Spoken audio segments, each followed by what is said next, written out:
Your mother's all right. Your father's all right. They just seem a little weird. Surrender, but don't give yourself away. It's no coincidence the first few years of being a mom are strikingly similar to boot camp. Little to no sleep, your schedule means nothing, eat what you can when you can. You get yelled at a lot by irrational people for things which cannot be anticipated nor prepared for. You can resist, and you can bargain, you can attempt to control the situation, but you'll fail. In the end, you break. You give in, and you're reshaped into a new version of you. And for context, I should tell you that all of the friends who enlisted in this parenthood thing before me disappeared when they had kids. Having gathered my intel from a vantage point amongst civilians, I concluded it was because they were weak.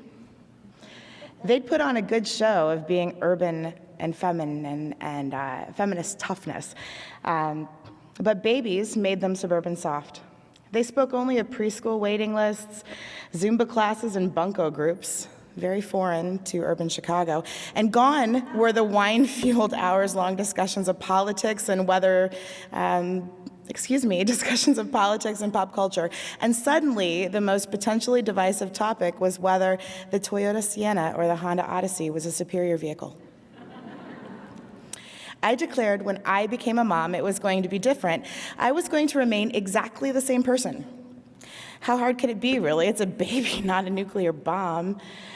And nothing had to change at all, I reasoned. I would have the same life, the same plans, the same passions, and just insert baby. It was me who would be having the baby, not the other way around.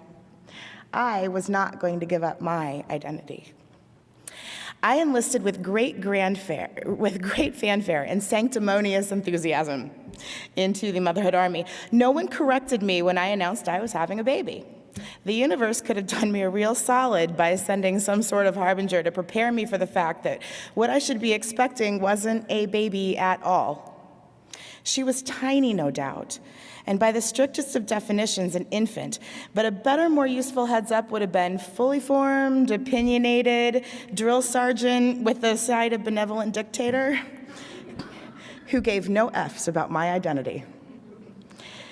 I held on to my personhood and best laid plans, but she was having none of it, and I resisted. I bargained. I attempted to control the situation, but in the end, I was no match for her regimen. And what happened next was what I call the Great Surrender. The Great Surrender came in stages. The first stage, I felt completely out of control and woefully inept. I often went days without a shower, and I spent months convincing myself that no one was noticing the extra mileage I was getting out of my maternity wardrobe. I distracted them with my uncommonly attractive child, who, unlike her mom, was always perfectly dressed and accessorized. Every one of her milestones was documented with literally thousands of Facebook photos. I judged my worth by whether or not other people thought I had my shit together. 100% of my energy was spent keeping up appearances. I still did a little for myself now and then, but only when there was an audience, and I was a masterful performance artist.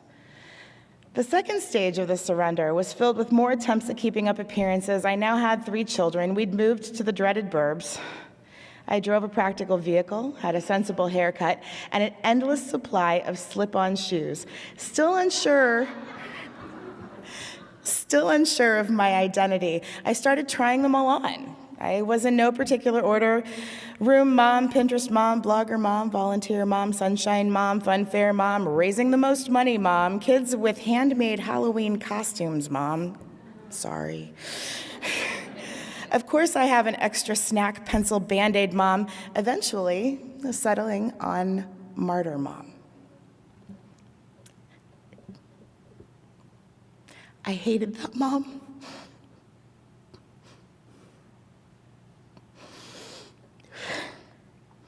I resented that mom. I had contempt for that mom because she was a fraud. And so I was not kind to her. And she broke.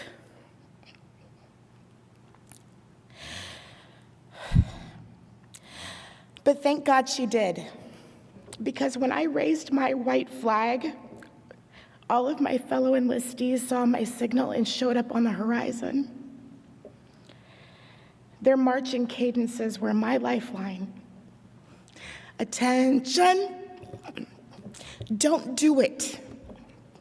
I took out the ponytail and I shook my hair loose. Company march. We're here to help.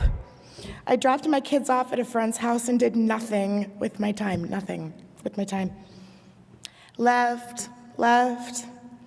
It's going to be okay, it's going to be okay. You can leave a store with something for yourself and nothing for the kids. Left, right, left. You got this, you got this. I wore shoes that made me feel tall and confident. I don't know, but I've been told. All you have to surrender is the expectations and standards you set for yourself. So I let my weird loose a little bit, and I stopped trying to fit in so hard. Surrender, surrender. I let my house get a little messy. But don't give yourself away. I went back to work doing something that I love. And now I'm in the final stages of the great surrender, but I'm surrendering for real this time. Instead of surrendering who I was and who I am now, I'm surrendering the self-hate, the expectations of perfection, the fight to appear as though I have my shit together.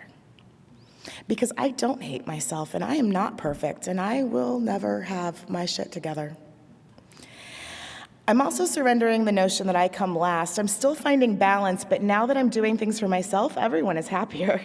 I'm a better mom, a better wife, friend. Frankly, I'm a better person who is weird and inappropriate and who has a messy home, having always late, hot mess, and I still try to pass off maternity pants as real pants. But since there's no one left to judge me for it, I can let it slide.